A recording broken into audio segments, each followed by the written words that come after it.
George, is this the first time that Theresa May and Boris Johnson have come face to face since this article? It will be, and it's going to be fireworks, I'm pretty sure about it. Boris Johnson is effectively putting a gun to the Prime Minister's head, and of course if the Prime Minister stares him out, then I think Boris will have to turn the gun on himself in a sense, because we've got to this point now with the Conservative Party where it's now or never for people who are Brexiteers. They do not want the Prime Minister to give a single pence of taxpayers' money to the European Union to leave, but the Prime Minister thinks actually we have to give them some money, otherwise we're not going to get a deal, and therefore we can't talk about the really important stuff about trade. You guys have been around the block a long time, I know that, because I've worked with both of you for a very long time. Kevin, what's really going on here is a battle for leadership of the Conservative Party. We all know that. Yeah. The reason Theresa May didn't fire Boris Johnson yesterday, as a strong leader would have done, is she's too weak. She can't take the chance. Yeah. She's so badly damaged by what happened with the election that Boris can basically behave how he wants. Boris has his supporters. How does this play out? It's very difficult, and she's basically decided a bad Boris is better than no Boris. Is there a good Boris? I don't believe so. Some might think there is, but it's very difficult because it is a foreign secretary and a prime minister in the most important negotiations for 50 years. This is incredible. Here's my point about this.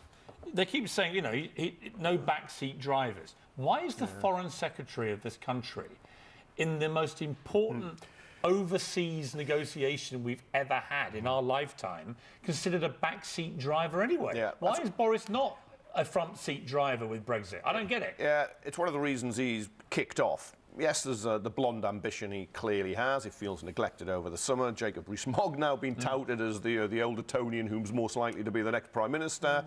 But he has been frozen out on Europe. When she was making the preparations for the big speech on Friday on our mini break to Italy in Florence, she didn't consult him. She's consulted others, not him. David Davis has been brought in to handle the most important foreign negotiations for 40 years. Because she doesn't trust Boris Johnson. Boris Johnson, as Amber Rudd, the Home Secretary, once said, is somebody who's very good to go to a party with, but you wouldn't trust him to drive you home. Because the truth is, if you ever quiz him on anything, he doesn't grasp the detail. He doesn't do the work. He likes to talk Latin. He likes to show off. That's what he does. All right. But, George, I've heard a different story, but I've heard the Foreign Office, actually, the people that work, they've been pleasantly surprised by Boris Johnson. He does do the work. He's obviously a very bright guy. You're right. Boris a long time. He's very bright, very charismatic. Yeah. Yesterday, pictures of him with Donald Trump. He gets the importance of the big special relationship. And in America, I can tell you, having been out there a lot in the last few years, they know Boris Johnson, they don't know who Theresa May is. And to your point, is there a good Boris? That's the good Boris. And there is a considerable number of Conservatives and a few Tory MPs themselves who think actually he is the answer to a Jeremy Corbyn cult. And William Hague this morning in the Daily Telegraph makes this stark and right warning to all Conservatives. If you don't unite around the Prime Minister, you will get Jeremy Corbyn as the Prime Minister in a general election. Now, a lot of Tories are beginning to think Boris Johnson is about the only rock star that we have.